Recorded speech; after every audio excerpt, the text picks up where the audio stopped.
Florence, Arizona. August 1945. The processing center smelled of disinfectant and fear, and Lieutenant Sarah Chun stood in the doorway, watching 12 German women refuse to move. They'd formed a line, shoulder to shoulder, their faces set with the kind of defiance that came from having nothing left to lose. The head nurse had just explained the delousing procedure, and the oldest woman, maybe 40, maybe 60, impossible to tell after whatever she endured, stepped forward and said in clear English, "We not going to undress." The silence that followed held everything: dignity, desperation, and a choice that would define what mercy meant in victory. They came by train from New York, 64 German women transferred from a holding facility on the East Coast to the Women's Detention Center outside Florence, Arizona. August heat turned the rail cars into ovens, and by the time the train stopped, several women had fainted, their bodies too weakened by whatever had happened before capture to withstand the desert's brutal welcome. Captain Margaret Walsh stood on the platform, watching the prisoners descend, her clipboard clutched tight, her expression carefully neutral.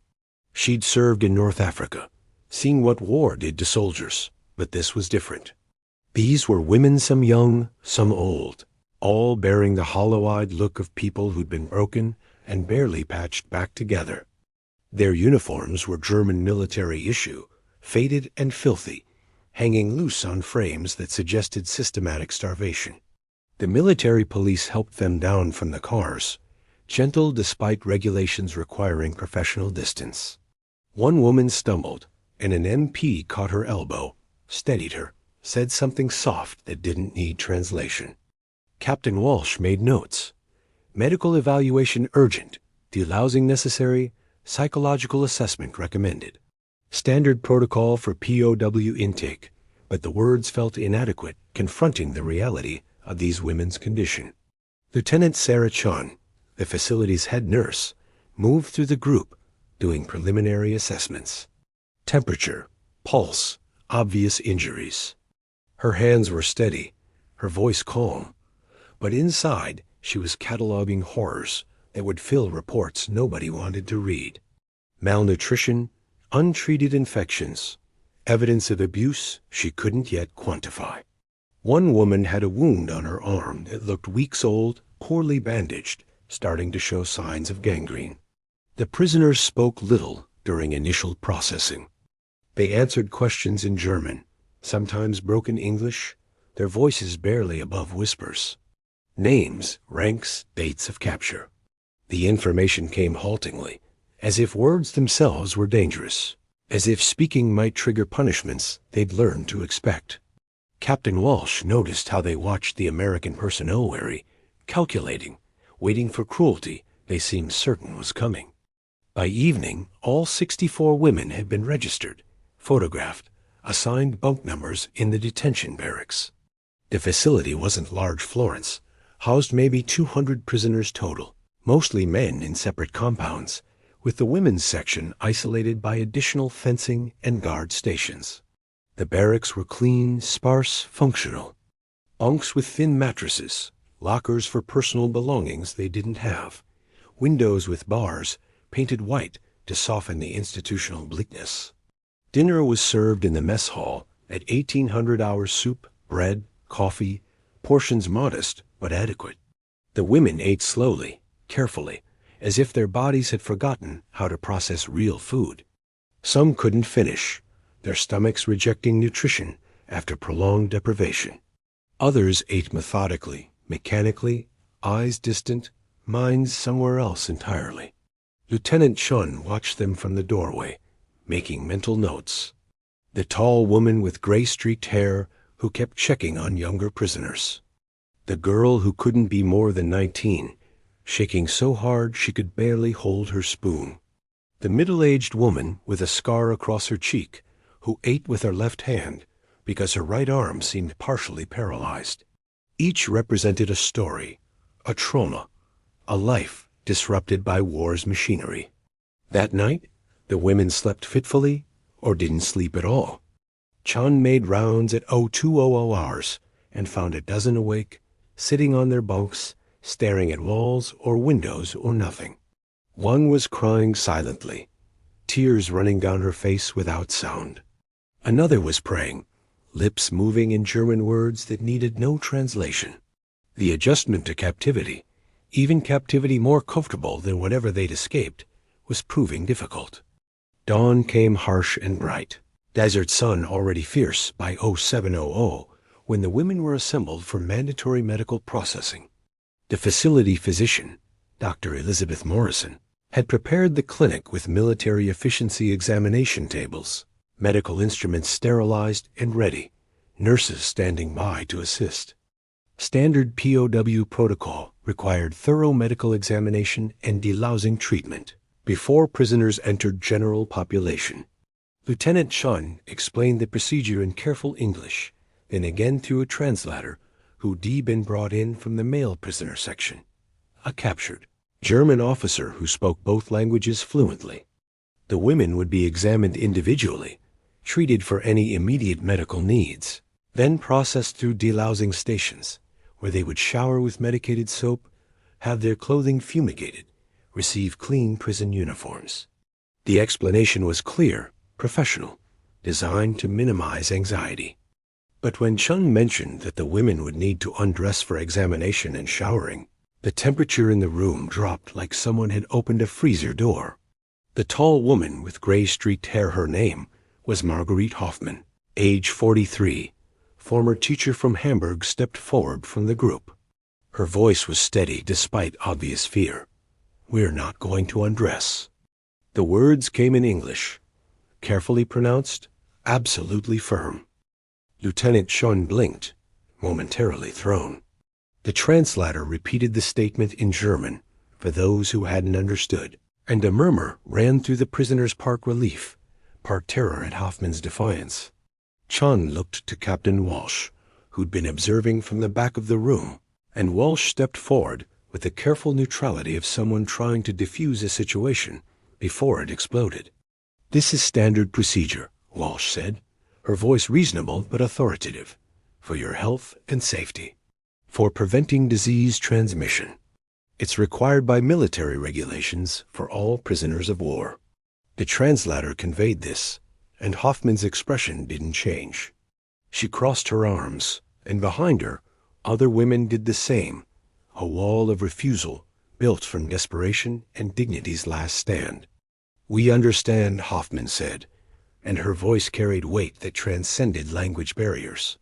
"We understand what you say is procedure, but we will not undress in front of you. We will not be examined while naked. We will not shower in groups. We will not surrender this final dignity. You can shoot us if you must, but we will not undress." The silence that followed was absolute.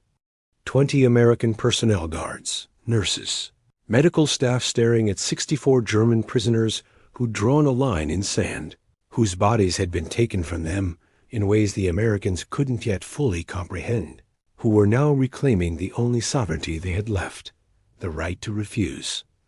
Dr. Morrison moved forward slowly, her medical bag still in hand, her face showing the first cracks in professional composure. She'd examined hundreds of POWs, treated wounds from bullets and shrapnel and disease, but this was different. These women weren't refusing treatment, they were refusing violation, even violation disguised as medical necessity. "Can you explain why?"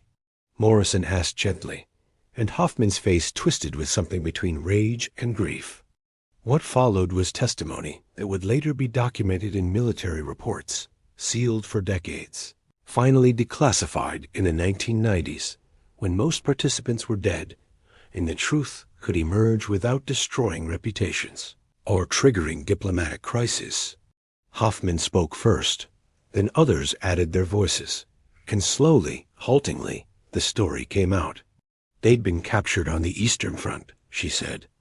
Not fighting most were medical personnel, clerical workers, support staff attached to military units that had collapsed during the Soviet advance. They'd been taken to temporary detention facilities where conditions deteriorated rapidly as Germany's infrastructure crumbled. Food became scarce, then non-existent, Medical supplies vanished. Order broke down into something darker. Hoffman didn't specify details. Her English wasn't sufficient, and perhaps the details were too terrible for specification. But she spoke about examinations that weren't medical, about showers that weren't about cleanliness, about guards who'd been given power over prisoners, and had used that power in ways that violated every convention of warfare and human decency. A younger woman named Elsa took over when Hoffman's voice failed. She was 26, had been a nurse in a military hospital, spoke English learned from British posts she'd treated. She described being transferred between camps, each supposedly moving them toward repatriation, but actually just shuffling them through bureaucratic chaos. At one facility, they'd been ordered to strip for delousing, and what happened next, she stopped, unable or unwilling to continue. Her hands were shaking badly enough that another prisoner held them still. Lieutenant Chun felt something cold settle in her stomach. Dr. Morrison had gone pale, her medical professionalism cracking as she began to understand what these women were really refusing, what memories the simple word undress triggered, what associations. A group shower held for people who'd learned that vulnerability meant violation. Captain Walsh's jaw was clenched tight, her clipboard forgotten. She'd fought in 2 theaters, seen combat, understood war's brutality. But this was different. This was the specific cruelty inflicted on women by men who'd been given authority without accountability, who'd used war as excuse for actions that had nothing to do with military necessity and everything to do with power as darkest impulses. A third woman spoke up, older, her German accent thick, but her English clear.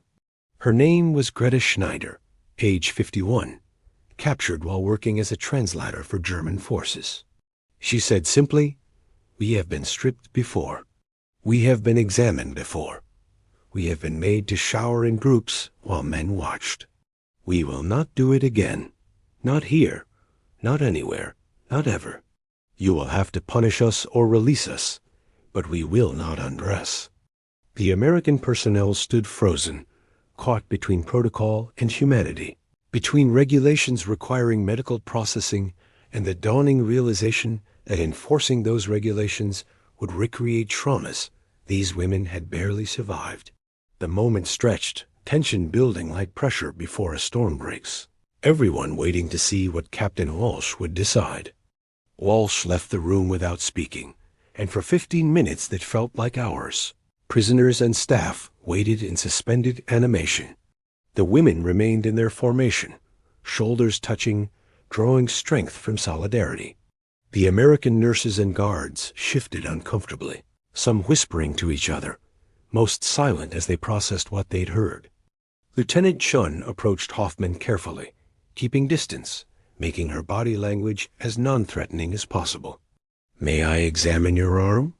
she asked, pointing to the bandaged wound she'd noticed during intake. Hoffman hesitated, then nodded. Chun worked gently, unwrapping dirty cloth to reveal infection that made her wince. "This needs treatment," she said softly. "If it's not cleaned and properly dressed, you could lose the arm. Possibly your life." Hoffman looked at the wound with detached interest, as if it belonged to someone else. "Then treat it," she said. "But I stay dressed." Chun nodded and went to get supplies, her mind racing through improvisations, ways to provide necessary medical care without requiring the vulnerability these women couldn't give. Captain Walsh returned with Colonel James Patterson, the facility commander, a career officer in his 50s who'd served in the First War, and this one, who'd seen enough to understand when regulations needed mending. He stood before the assembled prisoners, his posture military straight, but his expression thoughtful. "I've been briefed on your concerns," he said, and the translator conveyed his words. "I've conferred with medical staff about alternatives to standard procedure.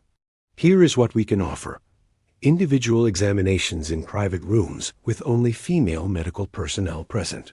You may keep undergarments on, unless specific medical treatment requires otherwise. Showers will be individual, in private stalls with curtains, supervised only by female guards outside the shower area. Clothing will be fumigated while you shower, or we can provide clean uniforms first if you prefer to keep your current clothing for comfort." He paused, letting the translator finish, watching the women's faces carefully. "I understand you've experienced treatment that violated your dignity and safety," he continued. "That treatment was wrong. It violated the laws of warfare and basic human decency.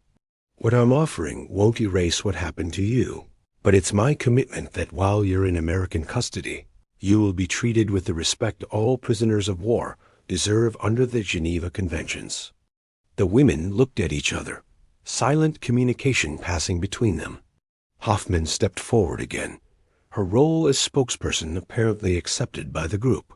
"You will put this in writing?" she asked. "These terms? You will order your personnel to follow them?" Patterson nodded. "I will put it in writing, signed by me as facility commander. And any American personnel who violate these terms will face court-martial. You have my word." It was Greta Schneider who broke the silence that followed. "Your word," she said slowly, her voice heavy with skepticism, earned through bitter experience. "What is the word of an enemy commander worth?" Patterson met her gaze steadily, and when he spoke, his voice carried conviction that transcended rank or nationality. "My word is worth everything I've built my career on," he said. 26 years of service, the respect of my subordinates, my honor as an officer. And if that's not enough, consider this. America signed the Geneva Conventions. We believe in those principles. You've encountered soldiers who violated them, and those violations diminish us as much as they harmed you. I'm offering you a chance to see that not all armies, not all men, operate without constraints. It took another hour to work out details, to get agreements in writing, to assign specific personnel to specific roles. Dr. Morrison would conduct examinations with Lieutenant Shun assisting, in examination rooms with doors that locked from the inside at the patient's control.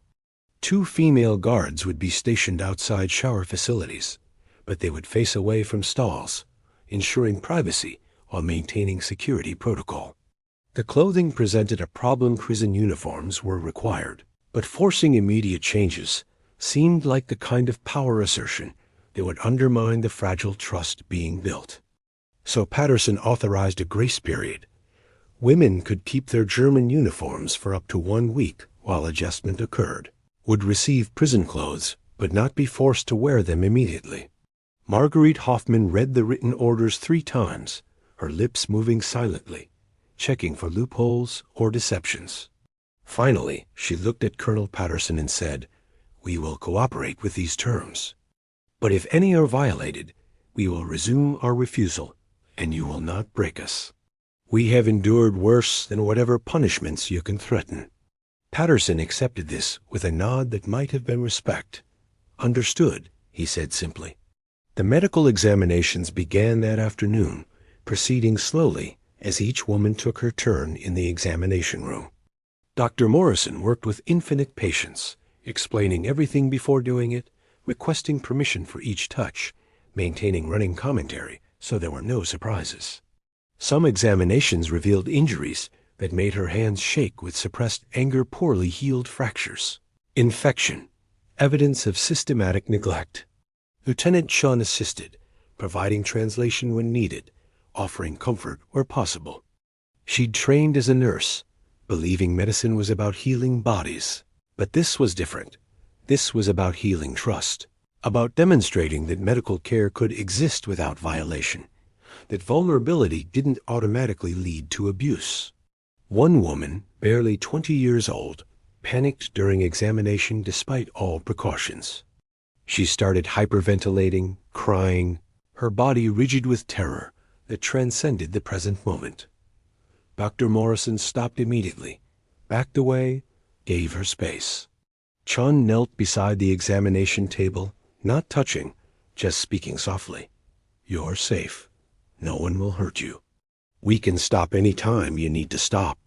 The girl gradually calmed, eventually allowed examination to continue, but the incident sobered everyone involved about how deep the trauma ran. The showers proved equally challenging. Individual stalls with curtains helped, but some women still couldn't manage. Elsa stood under running water for 45 minutes, fully clothed, letting it soak her uniform before she could bring herself to undress. The guards outside maintained their positions, facing away, professional to the point of rigidity, aware that any perceived violation would destroy the fragile cooperation that had been achieved. Clean uniforms were distributed, gray cotton dresses marked with POW stencils, practical and comfortable if institutionally bland. Some women changed immediately, grateful for clean cloth against skin.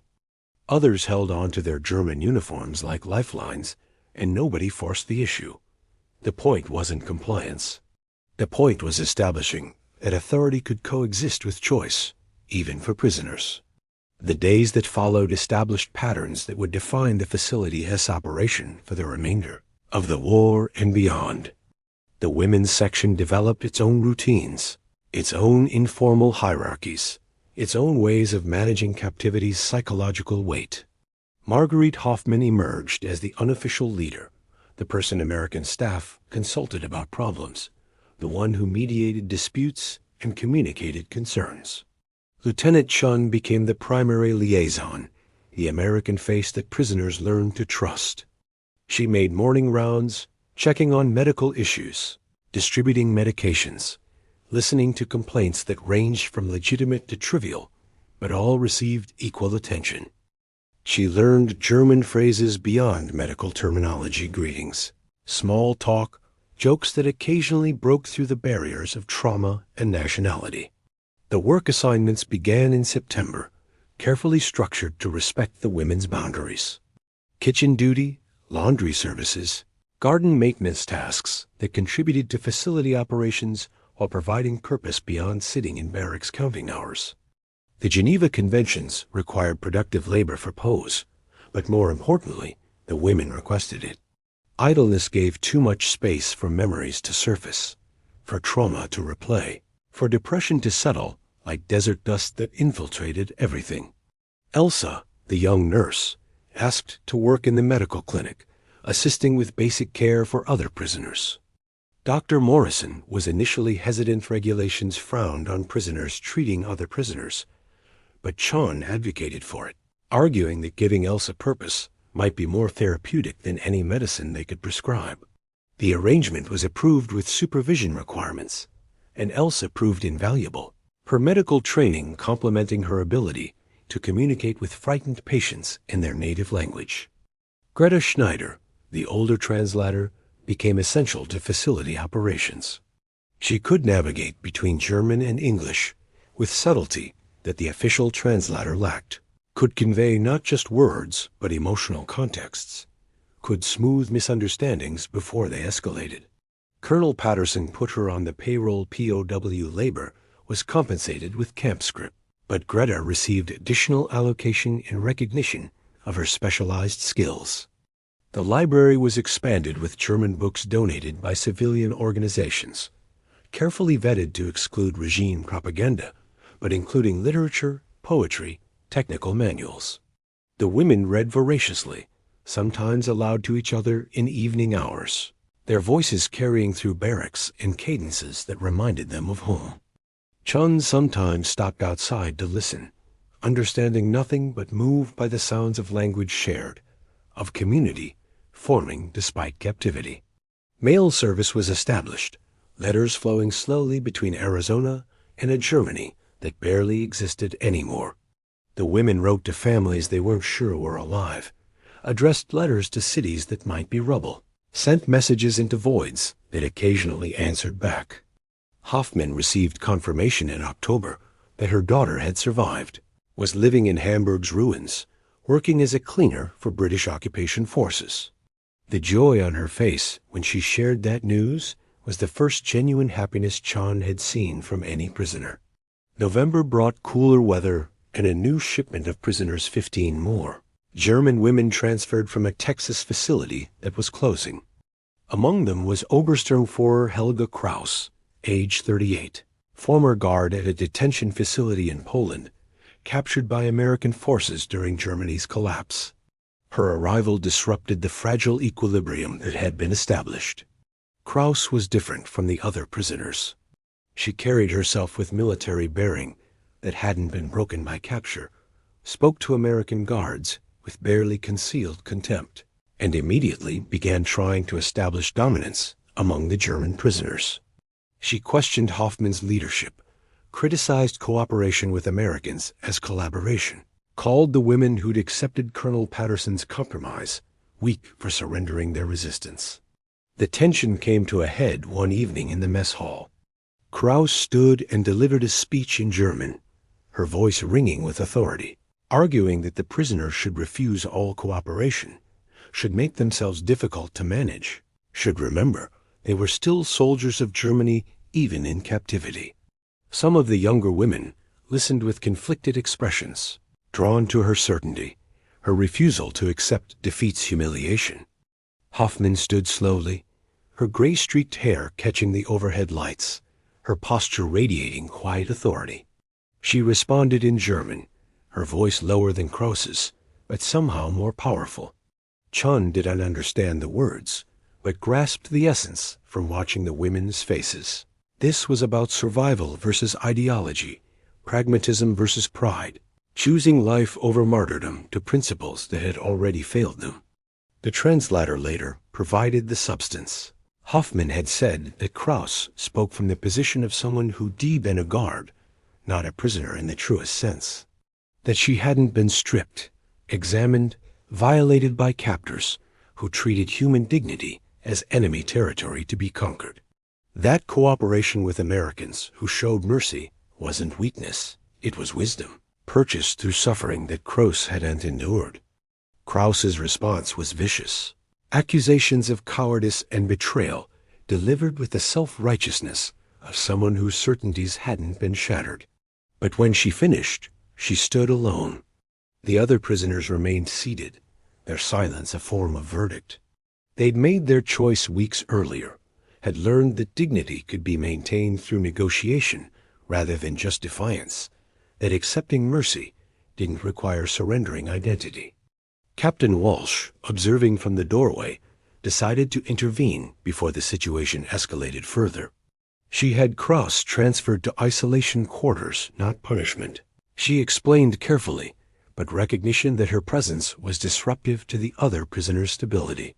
The cell was clean, comfortable, but solitary. Kraus would have access to exercise, reading material, correspondence privileges, but not to the general population she was trying to radicalize. December brought the second Christmas of peace, though peace felt like an overstatement with Germany occupied and Europe still counting its dead. The facility administration debated whether to acknowledge the holiday for prisoners, whether allowing celebration might seem inappropriate given what Germany had done, what the regime had represented. Colonel Patterson resolved the question by invoking the Geneva Conventions again. Prisoners of war retained the right to religious observance. Christmas was a Christian holiday. The women were predominantly Christian. Therefore, they could celebrate within the bounds of security regulations. He announced this at morning formation, and the women's faces showed emotions carefully controlled but unmistakable relief, gratitude, surprised that captors would permit this small humanity. Lieutenant Chun organized decorations with prisoner input, carefully navigating between festive and subdued. Paper chains made from salvaged materials, a small tree donated by a civilian church group, ornaments crafted in the workshop where women performed their labor assignments.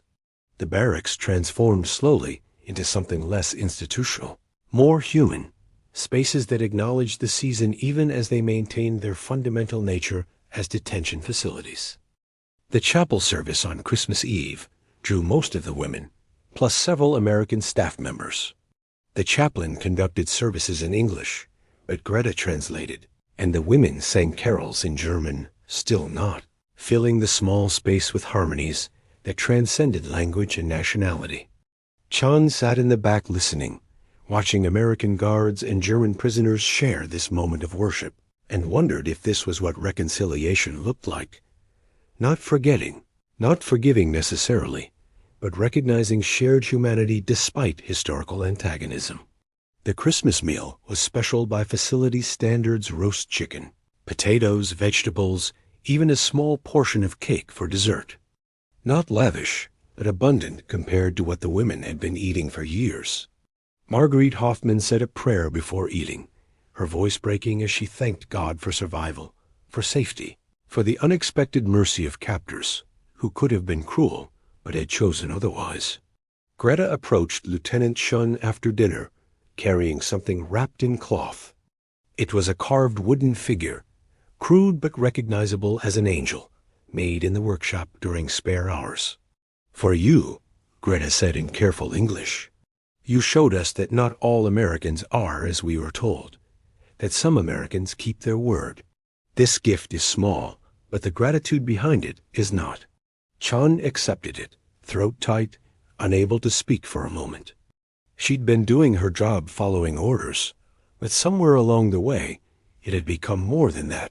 It had become a mission. To prove that mercy was possible, that victory didn't require brutality, that even in wars, aftermath humanity could persist.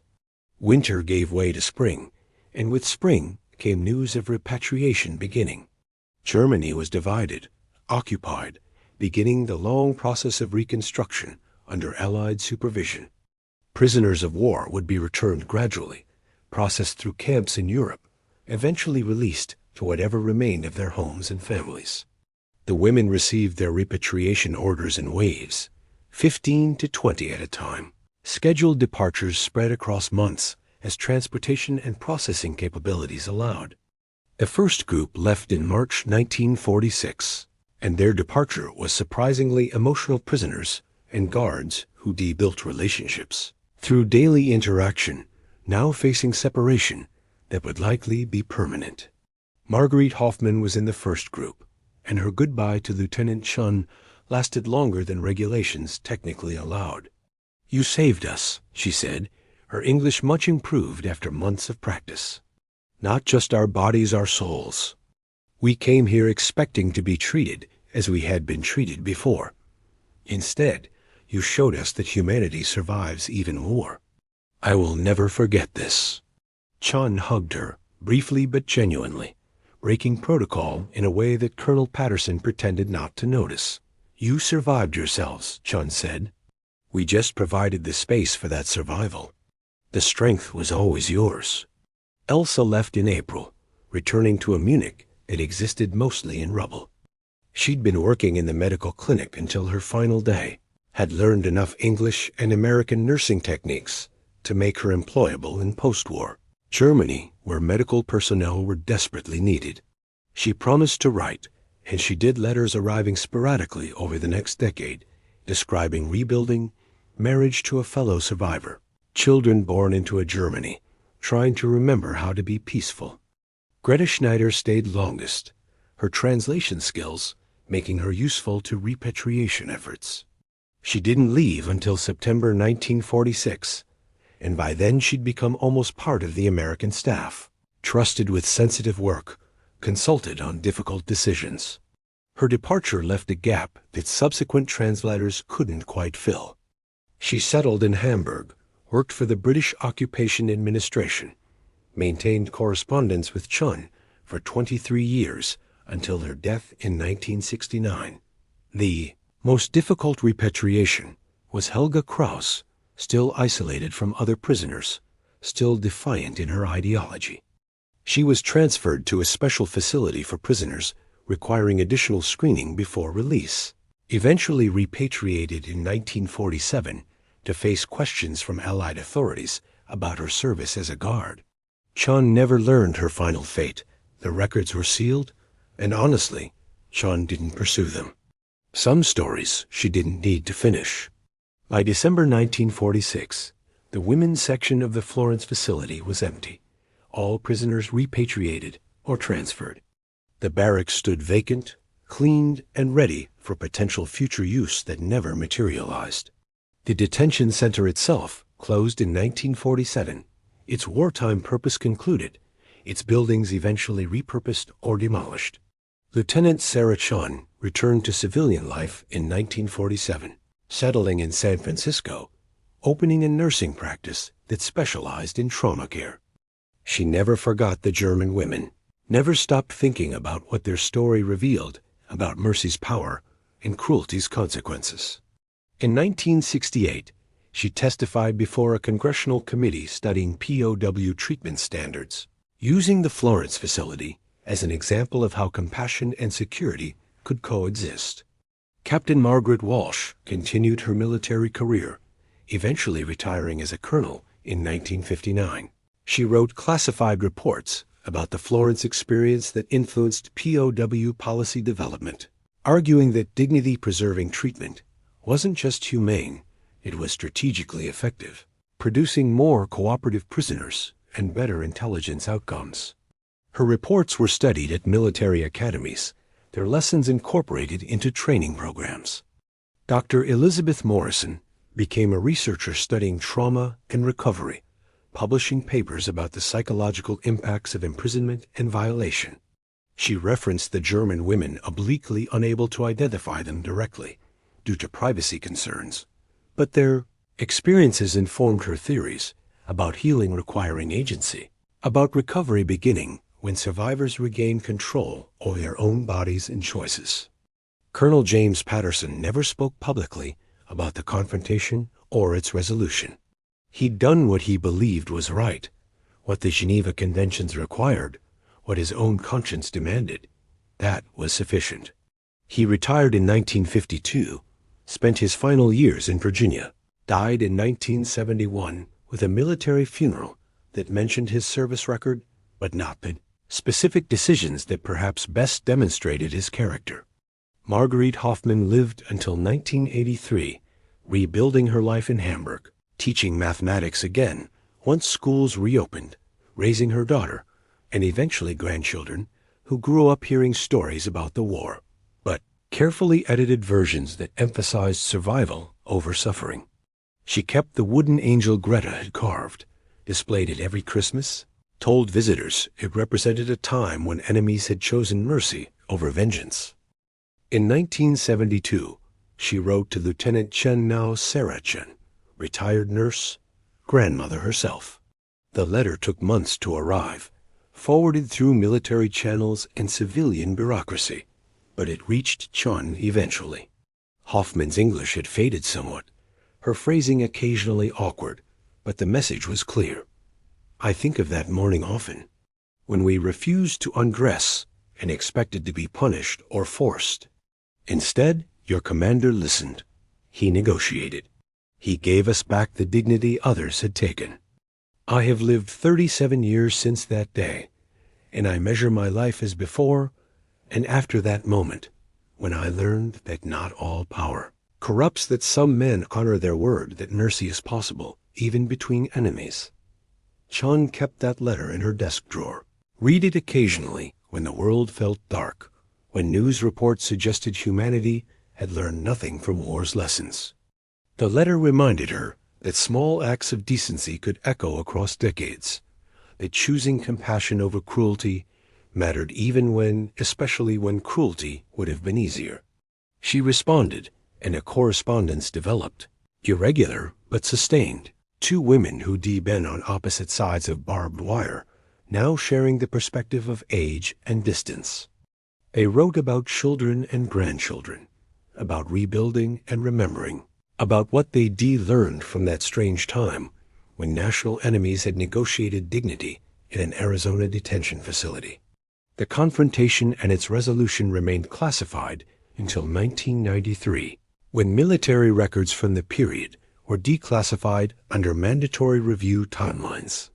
Historians examining POW treatment discovered the incident in facility logs, in Colonel Patterson's reports, in medical records that documented both the women as conditions upon arrival and the modified treatment protocols that followed their refusal. A doctoral student named Maria Hernandez wrote her dissertation about it in 1996, interviewing surviving participants, reconstructing events from documents and memories. Her work revealed that the Florence facility had been anomalous. Most POW installations followed standard protocols without modification, treating refusal as insubordination rather than trauma response. What made Florence different was leadership willing to question whether regulations served their intended purpose when applied to people who already been systematically violated. Hernandez's dissertation became a book in 2001, published by a university press, read mostly by academics and military historians, but occasionally finding wider audiences. Veterans groups debated its implications, some arguing that POWs deserved no special consideration, others suggesting that the Florence approach demonstrated American values in action. The debate was vigorous, but ultimately unresolved, as debates about mercy and justice in wartime contexts tend to be.